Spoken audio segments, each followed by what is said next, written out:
Hello guys, dito tayo ngayon sa barangay Bungos, Tulunan, North Cotabato.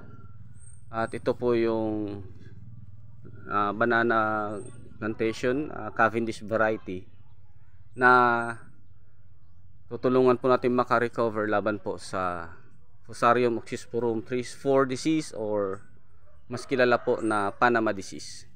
Ito po yung isa sa mga puno na inatake na ng Fusarium. At yan po ang isa sa mga sign na Fusarium ang umatake kapag nagkaroon po ng crack yung puno. Pagka pinutol po natin ang punong to, yung pinakaubod niya ay kulay itim na po. So magkakandak po tayo rito ng biological intervention sa pamamagitan po ng crop vaccination. Abangan po ninyo, mag-update po tayo from time to time sa magiging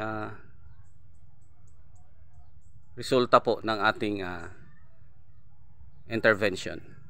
Yang sa muli mga kabayo farming, paki-like po at paki-share, subscribe na rin po kayo sa aking channel. Bye bye.